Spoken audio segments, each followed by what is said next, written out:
Good evening, everyone. This is Skinny E Media, otherwise known as Mark, here to present you one of the greatest interview opportunities I could ever imagine. Here we have Henry Talbot, who is one of the key censors or film examiners at the New Zealand Classification Office. Very important role indeed there. How do you do, Mr. Talbot? Very well, thank you. I'm doing great myself. I know in your line of industry, quite similar to the BBFC and MPAA, you often observe films and decisions on videos and video games being made that are suitable for the audience that it's intended for. The rating system in of itself is a very unique one for the audience who is a bit curious. The unrestricted categories, G, P, G, M, and then the restricted ones starting from RP13, RP15, 16, and then R13, R16, R18, and then R, which I think is one of the most interesting film classification labels I have seen, at least in my lifetime.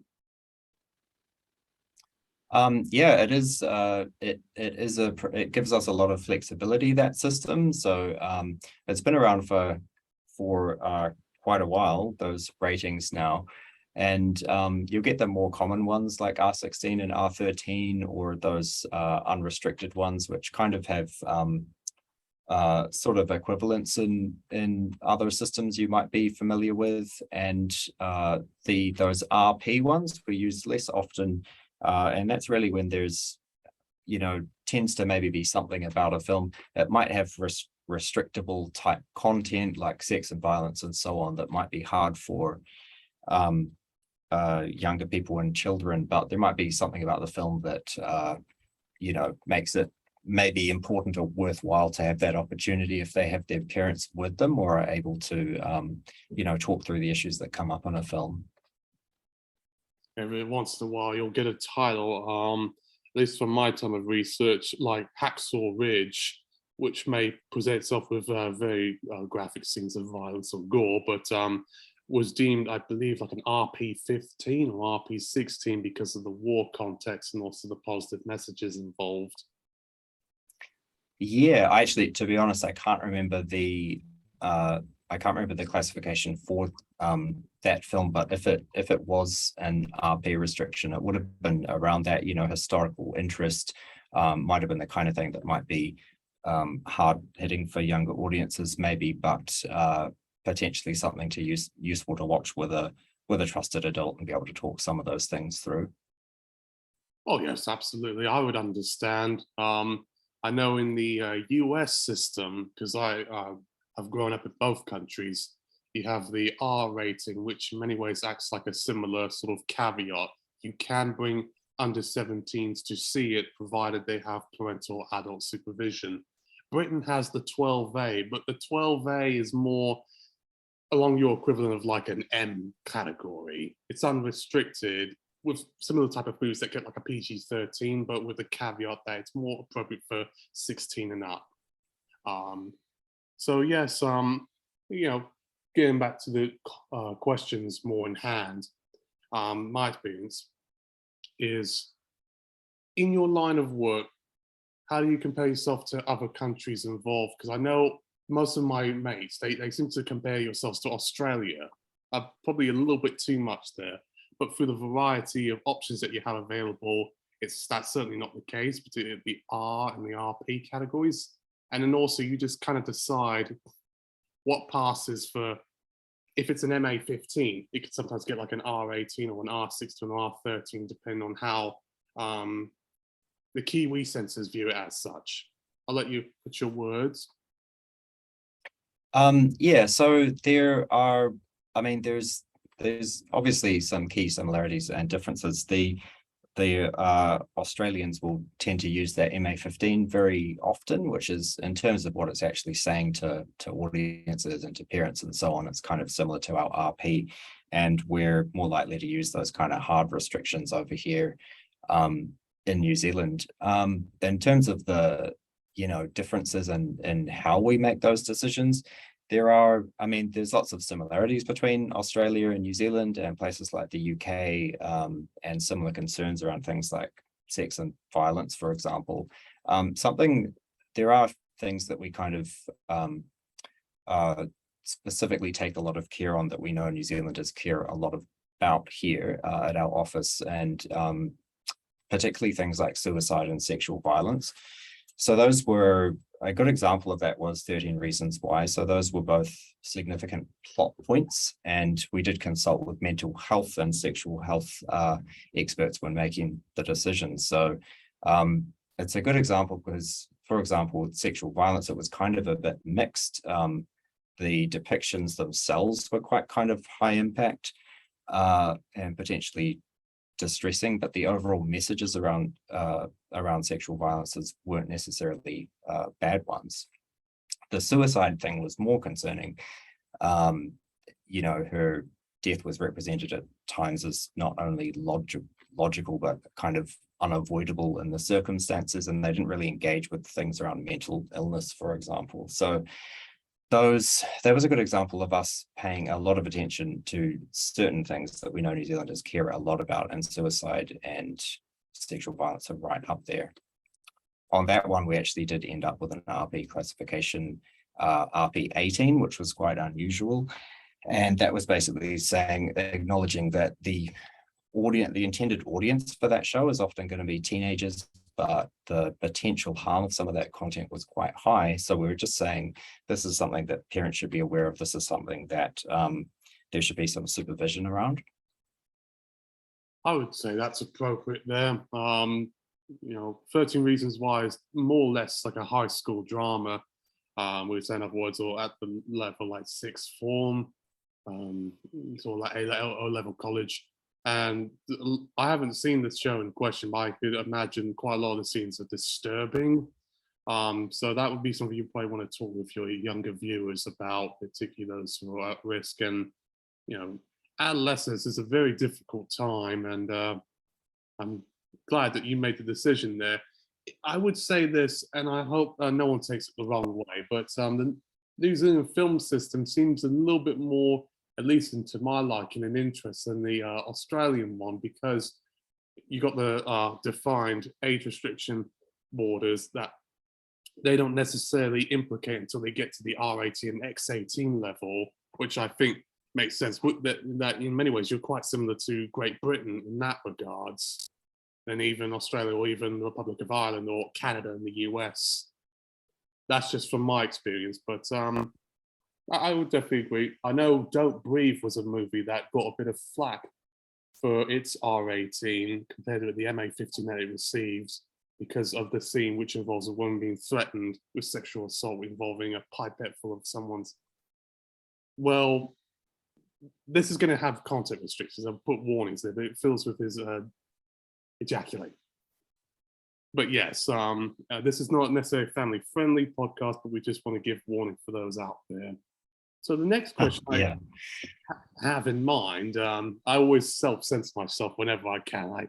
I put 15s and 18s aside to my work. I am a fan of certain titles which have caused quite a lot of trouble with the New Zealand government, particularly like HOSTEL Part 2 and PUNI PUNI POEMY. One is a horror film, one is a Japanese animation, and then I think there was a Belgian cartoon called Shame of the Jungle, Jungle Bird, that was banned in New Zealand when it first came out. I believe all of those works have now been reclassified with a proper rating instead of being banned. So do you know the story on those a little bit? Yeah, so I looked into those titles. Each of them has quite a different little interesting story of its own. To start off with, we very rarely ban commercial content like movies, for example. That did happen, back in the day when we had the old chief censor of films would relatively commonly do something, which was, that wasn't unusual in an international context either. When we look at specific titles nowadays, like the ones you've raised, there's also that situation where historical bans, and an example is the Shame of the Jungle one. So something that is classified before our new system came into place, those bans can still be in place, but it's kind of you know, there are ways around that, and it's not always necessarily straightforward. But I'll give the examples you've given give a kind of a nice overview of some of these things. So to talk about HOSTEL Part 2, this is the newest one on the list in terms of things that might have been banned. Again, unusual for us to ban a horror movie like that, but this was also unusual in that it was banning the full movie, but we did say at the time it's actually really about this one scene, which is it was this really highly sexualized scene of torture, and there's parts of our criteria that, you know, take that really seriously, and it was seen to promote torture in a way that that wasn't acceptable, really. So the decision there was to cut out the scene, and that decision later got confirmed on appeal to what's called the Film and Literature Board of Review as well. I think they made slight changes to the timing of the cut, but generally kept it the same. So nowadays that's still in place. It did get released at R18 with that some of that material cut out. And the full film, though, is still banned in New Zealand. As I said, I can't actually think of another example since then that we even have requested cuts. It's very, very unusual, but a good example. The Puni Puni Poemy, I hope I'm actually pronouncing that correctly. So this is a bit earlier, 2004. So that was classified objectionable. That means banned. In 2004, that was also taken to appeal, and the decision was upheld. So this was an interesting one. I looked into it a bit before this interview. So at the time, the office found that it tended to promote the exploitation of children and young people for sexual purposes, and that's another one of those criteria that can lead to a ban that's in our legislation. But this is a really good example of, you know, views and, you know, changing over time and looking at things from different perspectives. So this one was actually submitted again for classification in 2021. We reevaluated the content, took into account New Zealand's increased familiarity with anime and manga tropes, and the new decision noted that the content has a satirical effect, parodies the kinds of shows that sexualize young characters, and so it's actually calling it out as wrong. So while at the same time the content itself wasn't very explicit. So overall in 2021 we looked at that again, saw that it didn't reach a threshold for a ban, and it ended up actually being classified R16. The final one on the list, Tarzan, so this is older, so that was banned in 1976. The VHS, this was harder. I had to do sort of a bit of digging on here, but the VHS version was classified in R16. It can often get a little bit complex with all the different decisions that might be in place and also different organizations that might make them, but there are those different decisions there. This was all long before our current system was currently set up, and I'm not 100% sure what the status of, or whether there might be versions of that are banned or versions that aren't. Basically, at a practical level, though, if someone did want to, say, screen that to New Zealand audiences, they could get it, submit it for classification and get that reconsidered in the same way that Puni Puni Poemy was. I understand. Well, it's a fairly sort of cult entity. I don't think many people are going to be asking if we could request a copy of that particular film to be re-released. It's certainly not as known about as an adult animation as like Fritz the Cat is, or Akira, Legend of the Overthing, that sort of thing. If it's just me, adult animation tends to be a bit of a curio point as far as censorship is concerned, because it looks like it appeals to children. But I can tell you right now, it certainly does it there. And some of the titles that have received R18s, like Kite or Drawn Together, certainly confirm that point of view, at least for the New Zealand film market. If he raises my eyebrow, I remember the days when I couldn't watch South Park growing up. I'm quite a young person, so that explains why. But getting back to other sort of matters on our hands, if you are allowed to within your remit, what are your favorite films and what was your experience with the rating on them and its classification? Say you are a fan of Citizen Kane and it got this and that. Well, always a hard question to answer. I am allowed to talk about that. Some of my personal favorite movies are Moulin Rouge, for example, which came out when I was a older teenager. And another one that comes to mind is the recent Dune movie. A big Dune fan of the books, and I thought that was an exceptional movie. I'm not involved in, you know, day-to-day classification of films myself, but in terms of looking at them with a classification lens, I have done a lot of that. So I used to present at a high school program. We would watch a film with students and talk through all the criteria we use, and something should be classified. That could mean rewatching a film sort of 5 or 6 times before the end of it.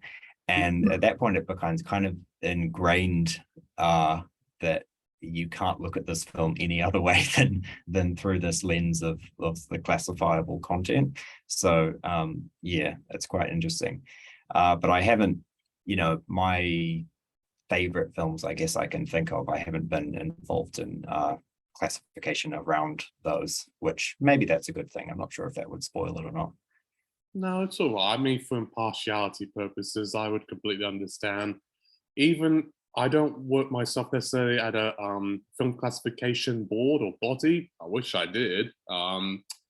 But any film I would see, I'm always very curious to know why it got this rating. And I would always obsess over the little elements or sort of key issues that struck an accord as to why it pushed it to PG or pushed it to 18 or 15. That's just me. I'm a bit weird and nerdy like that, which I'm sure. I think we're all nerds at this end around that as well, so you're in good company. I will say this. There was a movie that came out last year called Censor. Prano Bailey Bond directed it. It's from Britain, or it's a Camry, it's Welsh. I'm sure when the team reviewed that, because you gave it an R16, you probably thought to yourselves, blimey, fella, it's a little too similar to kind of what we do in our work. Sorry for the accent. Yeah, I've actually heard about that film, kind of been meaning to watch it, but I haven't got around to it so far. I knew there had been one. Is that kind of around video nasties and so on? Yes, the whole British moral panic surrounding horror films that are extremely violent and gory, full of rape and stuff. It's a disturbing film. I can see why it's an R16, right, because it's very self-aware of what it's about, instead of it actually being a video nasty, which probably would have pushed it to R18 by virtue. But that's, you know, from my observation. Yeah, I'll have to give it a look. Yeah, check it out on your time, or see if there's a copy of it at EB Games or something. And then for the next question, the story of Ulysses. I'm sure that's probably a bit of a dark stain on the classification officer's part, because it was a film that was so vulgar, they had to divide it between men and women in cinema auditoriums. Yeah, so looked at it. That this has come up again. It's kind of it's sort of a bit of an infamous story, I guess.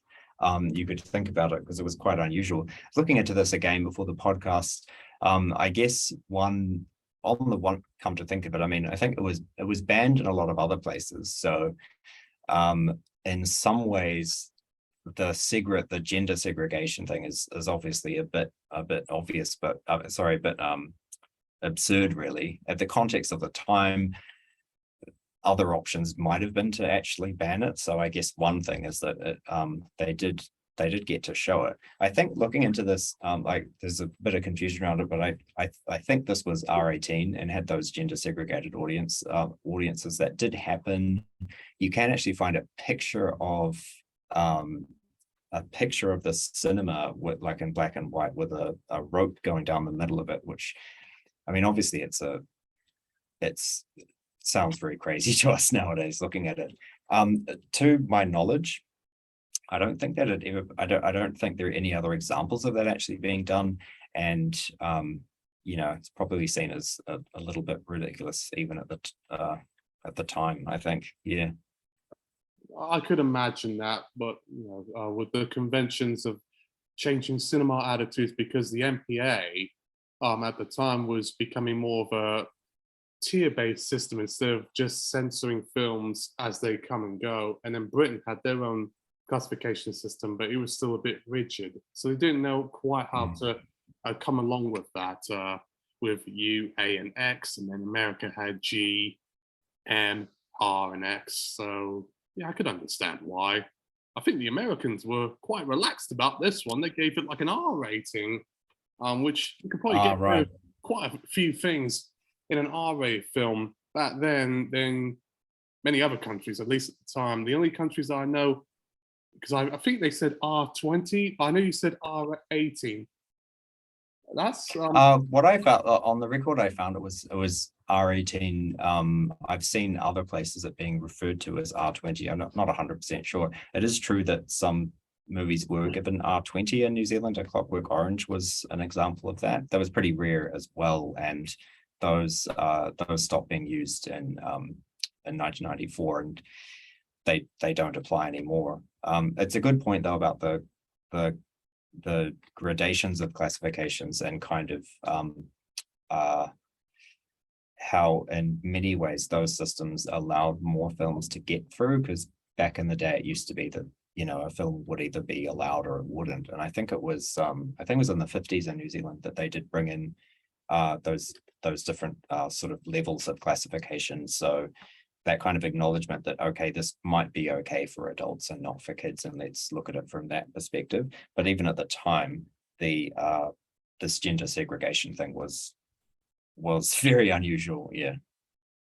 well, hopefully it doesn't come to haunt anyone who is curious about the system itself, because I know your prime minister is a proud woman, promotes female rights for everyone in New Zealand and also around the world. I know this is kind of getting a little ahead of myself, but has Jacinda Ardern ever visited your offices, or perhaps Julian Dennison from Hunt from the Wilder People or Taika Waititi to discuss classification matters? No, the PM hasn't visited our office. Also haven't had Taika Waititi. That would be fun. Or yeah, anyone else there. It's pretty unusual to have filmmakers come to the office. And usually the classification process is nothing in general that most filmmakers are going to kind of be deeply involved in. It can happen sometimes. I was just curious a little bit about that, because I know in America, many filmmakers, at least back in the 90s and 2000s, came to the MPAA's office in Los Angeles. Every once in a while, you get a few coming to the BBFC in Great Britain to discuss why my film has an NC-17. I want to get the R rating and get the appeal as I see fit. So I was kind of looking forward to Taika Waititi having a little bit of an argument with the team about actually not Waititi, Julian Dennison, because he'd gone on about how Deadpool 2 was R16 and he wasn't 16 at the time. So they had to do the Once Upon a Deadpool thing, which was the edited, self-censored version of Deadpool 2 for the Australia and New Zealand markets, and they gave it an M category. Well, I believe an R13, they bumped it up a little bit because there was just a little too much violence or sexual humor for the censor's liking, but that's a bit of a urban legend sort of thing, so I'm not entirely sure. But I will say this on another end as well. This may be a bit controversial. Racial issues. New Zealand's a very diverse country, as is Australia, but I do see there is a bit of a sort of rift between the two countries, because from my experience, Australians seem to be quite relaxed about sort of ethnic and racial stereotyping and not taking into account to other groups that may be in existence. So where something like Jonah from Tonga passed without any sort of blink of an eye in Oz, then over in New Zealand, which has a just very strong cultural Maori population that found the show very offensive, and it is offensive. Did you have any experience with Jonah from Tonga? I don't. I'm not sure about that one specifically in terms of classification in New Zealand and so on. I'm aware of the show, and obviously, and I am aware of a bit of that controversy around depictions and racism and so on. I would say that obviously that's an important issue. It's something that is, it kind of forms part of our criteria to an extent, but it's not actually something, that kind of offensive content isn't something that we can really, we can put an age restriction on, that kind of thing. It kind of comes down to a freedom of speech position, and the law doesn't allow us to, for example, put an R16 on something because it might have some kind of stereotyping or that sort of thing. To be honest, I'm not entirely sure how that issue is dealt with in Australia. I would say that we definitely do think about cultural diversity a lot when making decisions at the office. It's particularly important when classifying material aimed at specific audiences and the impact that might have on different audiences. For example, Bollywood films.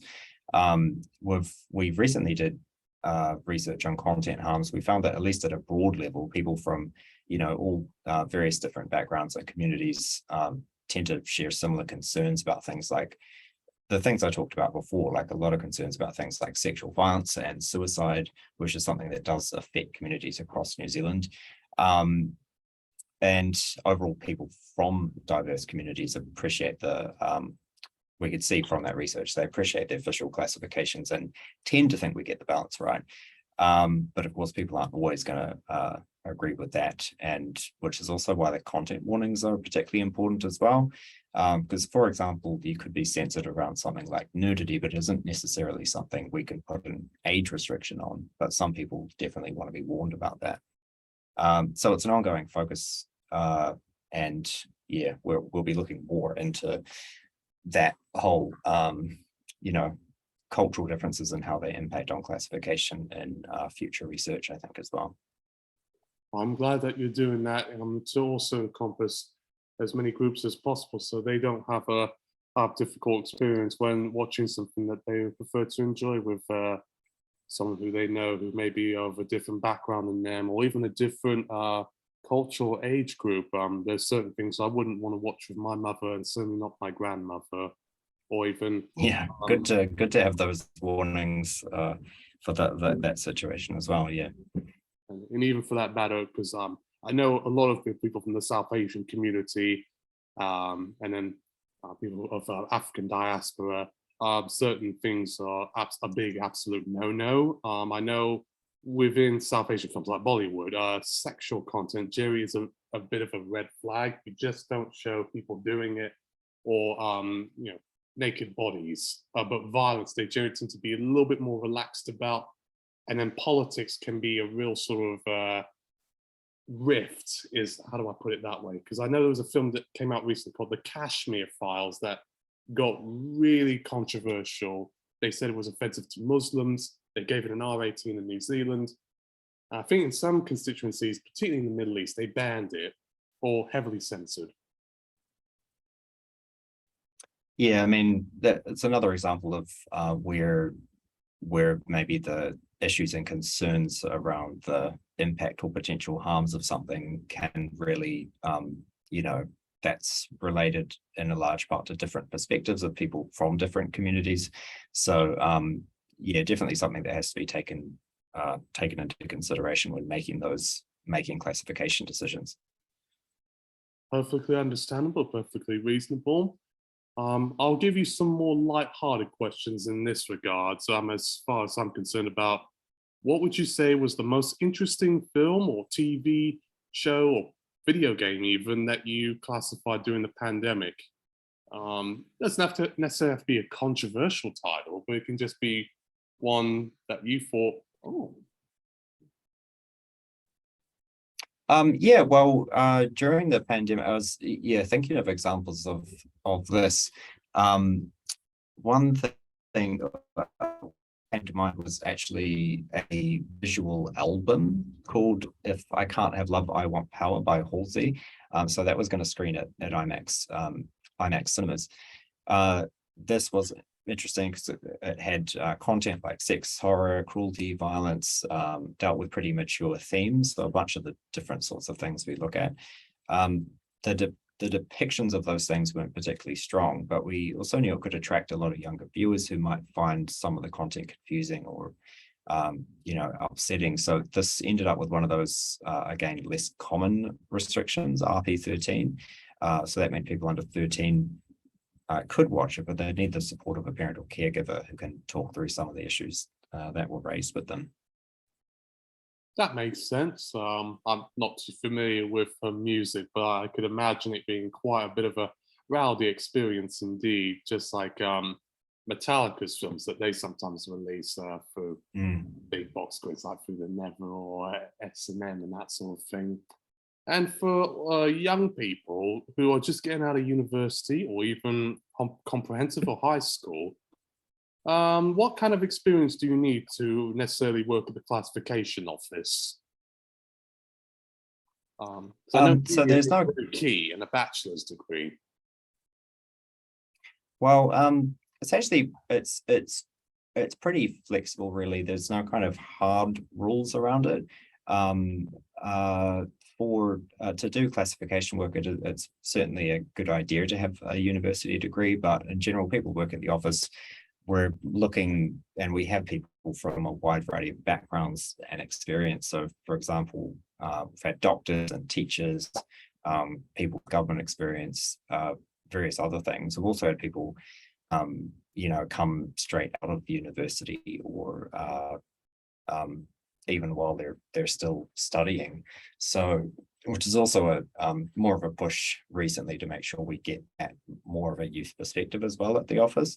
So university degree is useful, but it's not a rule. And we also, we don't, it's not required to have people have film industry experience or anything like that as well. So I'd say if people were wondering, well, what should I do if I want to work at the office?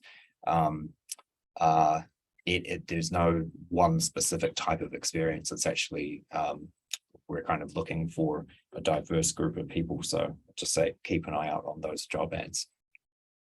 And then also on another level, this could go both ways. Do you sometimes work with the Australian government as far as classification decisions are concerned? Or do you have Australians who work with your office? Or even for the people that, for that matter, Americans or British or Canadians? Because you gotta be from New Zealand. No, I mean, in terms of employment at the office, you don't have to really thought of it that way, to be honest, but we don't need people to be, born and bred Kiwis, anything like that. We do have people from various different places, including at least one person from the UK at the moment. The question around, do we work with these other organizations? I wouldn't say that we work directly in terms of individual titles, kind of, what might this particular thing be classified as, although we will look into and take into account and kind of look at with interest what another organization might have classified. But we do have relationships with these other organizations in various ways. So keep in touch with people at the BBFC, for example, with Australia as well. When our boss, the chief censor, does overseas trips every so often, it'll often we'll try to get in those meetings as well in person, which can be useful. I wish I could join those meetings in person myself. I'm sure that must be very interesting to get various perspectives from other parts of the world, be they Anglophone, Oceanic, or even European, North American, I would suppose. Yeah. So, yes. Well, they have those classification kind of international conferences, which I haven't gone to myself, but yeah, it'd be a fascinating experience, I think.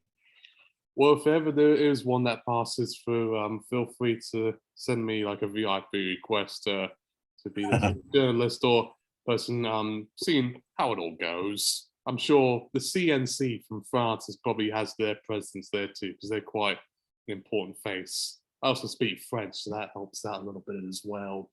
But I believe that's all the questions that we have as far as we're concerned, because I don't want to try to beat the timer on Zoom. They only allow me to do 40 minutes. But I'm very happy to have you on board, Mr. Talbot. I prefer you to use formal titles, so I won't call you by Henry, but I'll call you Mr. Talbot.